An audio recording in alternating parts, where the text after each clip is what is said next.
Olá, tudo certinho com vocês por aí?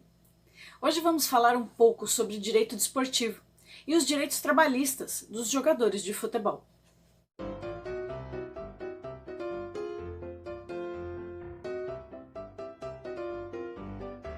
Então, se você é daqueles que amam uma partida de futebol, precisa assistir esse vídeo.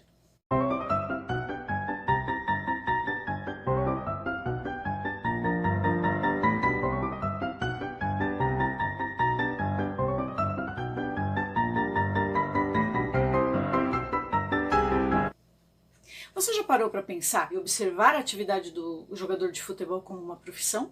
Como um trabalho qualquer? Como um trabalho comum? É certo que a referida profissão tem suas peculiaridades. Contudo, não podemos esquecer que estamos diante de uma relação de trabalho também.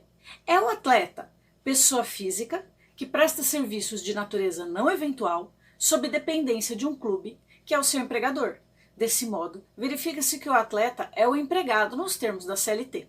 Há algum tempo atrás, essa relação não era vista como relação de trabalho, sendo o jogador de futebol considerado um artista e, portanto, não teria direito ao reconhecimento de vínculo de emprego. Hoje, como proteção aos atletas profissionais de futebol, são aplicadas a Lei 9.615 de 98, conhecida como Lei Pelé, o Decreto 8692 de 2016, e a consolidação das leis do trabalho. E outras leis trabalhistas compatíveis com a profissão de atleta, já que a própria Lei 9615 de 98 autoriza a aplicação subsidiária trabalhista comum.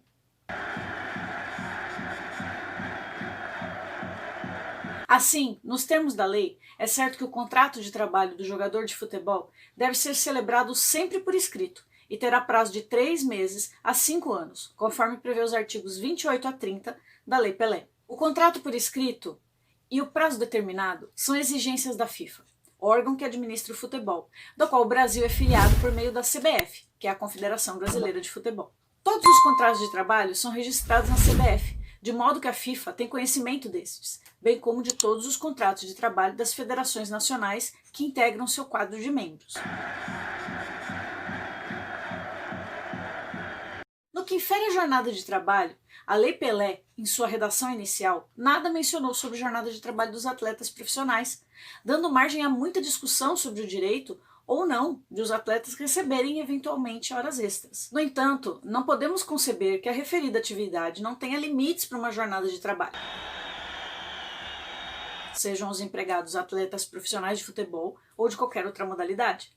É certo que devem ter uma jornada de trabalho delimitada em 8 horas diárias e 44 horas semanais, como determina a Constituição Federal, no seu artigo 7º, inciso 13. Observando ainda, como a própria norma garante, que eventuais exceções à regra seriam válidas se convencionadas em acordos individuais ou coletivos ou ainda por convenção coletiva de trabalho. Em 2011, a Lei Pelé sofreu significativas alterações. E quanto à duração do trabalho de atletas profissionais, assim prevê em seu artigo 28, inciso 6º, uma jornada de trabalho normal de 44 horas semanais. No que infere ao intervalo, deve ser aplicado aos atletas profissionais as disposições da CLT, aos intervalos entre a jornada, pois o artigo 28, parágrafo 4º da Lei Pelé expressamente afirma que aos atletas profissionais devem ser aplicadas as normas gerais da legislação trabalhista e da Seguridade Social, ressalvadas as peculiaridades constantes dessa lei. Então, o que nós verificamos é que o jogador de futebol, o atleta profissional, ele tem os mesmos direitos que um empregado comum. Ele vai ter os direitos ao seu vínculo de emprego, ele vai ter os direitos decorrentes desse vínculo de emprego e ainda os direitos relacionados à Seguridade Social, para recolhimento de INSS e futuramente uma aposentadoria. A CLT determina em seu artigo 71 que para qualquer trabalho contínuo, cuja duração exceda de 6 horas, é obrigatória a concessão de intervalo para repouso ou alimentação de no mínimo 1 hora. E salvo acordo escrito ou contrato coletivo em contrário, não poderá exceder 2 horas diárias. Para o trabalho que não exceda 6 horas, o intervalo obrigatório será de 15 minutos, quando a duração do trabalho ultrapassar 4 horas. Outra questão importante a ser tratada é o intervalo entre a jornada, ou seja, aquele período de descanso entre uma jornada e outra. Nos anos de 1960, existiram alguns decretos que regulamentavam essa questão. Contudo, nos dias de hoje, não temos uma norma pública que regulamente esse tema. Portanto, um atleta pode disputar partidas após o período de 11 horas, como previsto na CLT em seu artigo 66. Ainda nesse sentido, a Confederação Brasileira de Futebol colocou em seu regulamento de competição a seguinte previsão em seu artigo 25: para que os clubes e atletas profissionais não poderão, como regra geral, disputar partidas em competições sem observar um intervalo mínimo de 66 horas, e na prática, a norma administrativa da CBF é respeitada pelos clubes. Dessa forma, o que verificamos é uma alteração em benefício ao trabalhador, porque a CLT prevê essa jornada, esse período de intervalo de 11 horas entre uma jornada e outra, e já o regulamento prevê um período de intervalo maior, de 66 horas entre uma jornada e outra, o que seria melhor para o trabalhador. Agora, surgem algumas questões discutidas na justiça, como, por exemplo, como fica o período de concentração? O período de concentração é próprio da atividade de atleta profissional de futebol e é um tema que gera grande discussão. Atualmente, a concentração vem prevista na Lei Pelé, em seu artigo 28, parágrafo 4º, o qual traz o seguinte: se conveniente à entidade de prática desportiva, a concentração não poderá ser superior a 3 dias por semana, desde que seja programada qualquer prova ou equivalente, amistosa ou oficial, devendo o atleta ficar à disposição do empregador por ocasião da realização da competição fora da localidade onde tem a sua sede. Portanto, essa peculiaridade da profissão do atleta, de futebol, continua vigendo e agora, inclusive, é estendida às demais modalidades desportivas. A questão é, se durante o período de concentração o atleta teria direito de receber horas extras. Bom, para essa questão, nossos tribunais têm entendido pela negativa da pretensão das horas extras pelo referido período, pois trata-se de período típico para que o atleta se prepare e se concentre na partida. Nesse período, o atleta não exerce nenhuma atividade típica de sua profissão, ou seja, ele não está jogando nem treinando, por isso não se pode considerar como horas extras trabalhadas. E você sabe como se configura a remuneração do atleta profissional? Quanto à remuneração, o artigo 28 da Lei Pelé afirma que a atividade do atleta profissional se caracteriza por remuneração pactuada em contrato formal de trabalho. Assim, tudo que vier a ser pago ao atleta deverá constar de seu contrato de trabalho. O atleta ainda recebe valores a título de bichos, que são pagamentos efetuados em razão do resultado obtido nas partidas ou nos campeonatos, e tinham natureza jurídica salarial. Contudo, com a alteração do artigo 457 da CLT, ocorrido pela reforma trabalhista, tais verbas perderam essa natureza salarial, pois se constituam em prêmios, estes agora não constituem base de incidência de qualquer encargo trabalhista e previdenciário. O atleta recebe também luvas, que se constituem em pagamento efetuado ao atleta quando da assinatura do contrato. Esse pagamento tem natureza salarial, devendo, nesse caso, seu valor ser dividido pelo número de meses do contrato e ter os demais verbas trabalhistas refletidas no valor mensal, como FGTS, férias, 13º. Considera-se como salário adiantado. Há o direito de concessão do uso de imagem, que é um pagamento efetuado pelos clubes pela utilização e comercialização da imagem do atleta.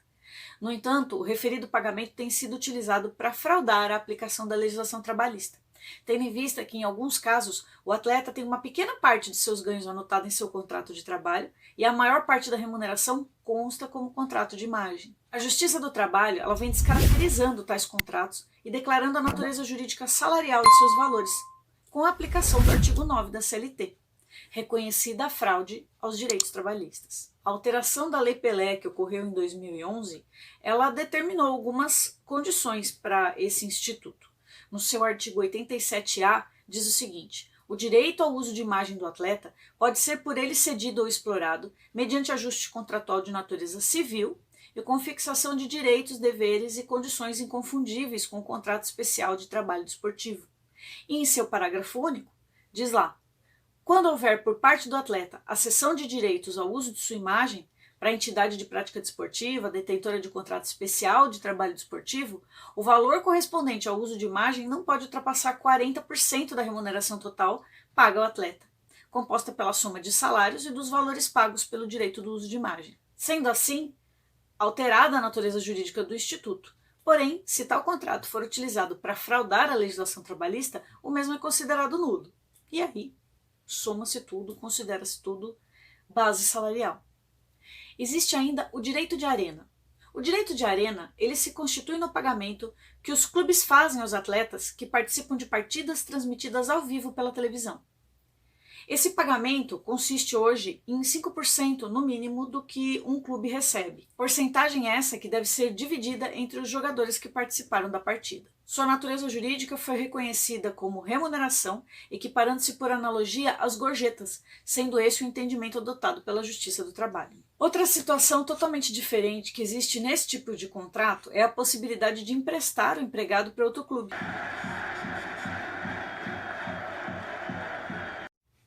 Agora vamos falar sobre o empréstimo de atletas. É particularidade das relações de trabalho esportivo, pois em nenhum outro tipo de trabalho encontramos essa hipótese. Ainda que pareça estranho, falar em empréstimos de pessoas nos meios desportivos é algo comum e ninguém trata essa situação como algo degradante ou que fira a dignidade da pessoa humana dos trabalhadores.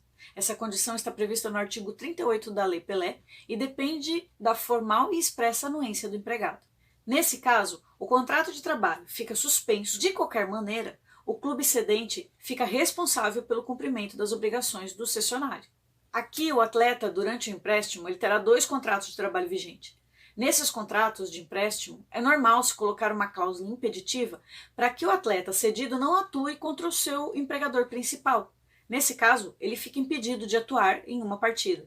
Isso também não é prejudicial ao empregado, pois se observarmos as torcidas, e aqui a gente pega aquele torcedor assim mais caloroso, de repente ele vê o jogador jogando contra o próprio time que jogava, ele fica, enfurecido e pode causar até algum risco à vida do jogador. E você sabe como ocorre o término do contrato de trabalho de um atleta profissional? Verifica-se que o contrato de trabalho do atleta profissional de futebol é celebrado por prazo determinado. No seu final, o atleta estará livre para celebrar novo contrato com o antigo clube ou com qualquer outro, uma vez que não mais existe a figura do passe. A rescisão do contrato de trabalho do atleta profissional de futebol guarda algumas particularidades, não tendo aplicação às normas da CLT que tratam da matéria. A Lei Pelé criou cláusula penal para os casos da rescisão. Na última alteração da lei, foram criadas 2 cláusulas para os casos de término antecipado do contrato de trabalho. Quando parte do empregado, essa rescisão, essa cláusula tem nome de indenizatória, e quando é de iniciativa do clube, compensatória. Bem sabemos que a remuneração do atleta profissional é pactuada em contrato especial de trabalho desportivo, firmado com a entidade de prática desportiva, e nesse contrato deve constar a cláusula indenizatória desportiva, devida exclusivamente à entidade da prática desportiva a qual está vinculado o atleta, nas hipóteses de transferência do atleta para outra entidade nacional ou estrangeira, durante a vigência do contrato especial de trabalho desportivo, ou por ocasião do retorno do atleta às atividades profissionais em outra entidade de prática desportiva no prazo de até 30 dias. Já a cláusula compensatória desportiva é devida pela entidade de prática desportiva ao atleta, e os valores dessas cláusulas são diferentes. O valor da cláusula indenizatória desportiva será livremente pactuada pelas partes e expressamente quantificado no contrato. Até o limite máximo de 2.000 vezes o valor médio do salário contratual para as transferências nacionais e sem qualquer limitação para as transferências internacionais.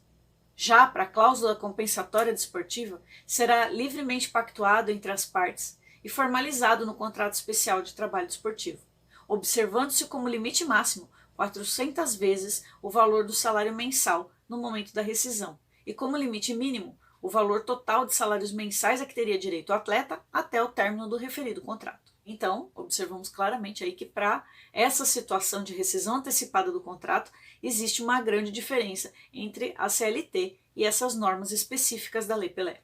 A referida lei trouxe a possibilidade de terminação por acordo entre as partes, o que hoje em dia se permite nas relações comuns de trabalho por força do artigo 484-A da CLT. Como o artigo 28 da Lei Especial prevê a aplicação da CLT às relações de trabalho desportivo, o artigo 484-A da CLT também se aplica aqui nessa situação. E como se trata de contrato por prazo determinado, não haverá pagamento de aviso prévio. E por hoje é isso. Se ficou alguma dúvida, deixe aqui nos comentários, assim como se tiver alguma sugestão. pois essa interação é muito importante para o nosso canal e auxilia no conteúdo que é passado para vocês. Espero que essa explanação tenha ficado clara e tenha instigado você a querer saber mais sobre essa forma diferente de contratação que também faz parte do direito do trabalho.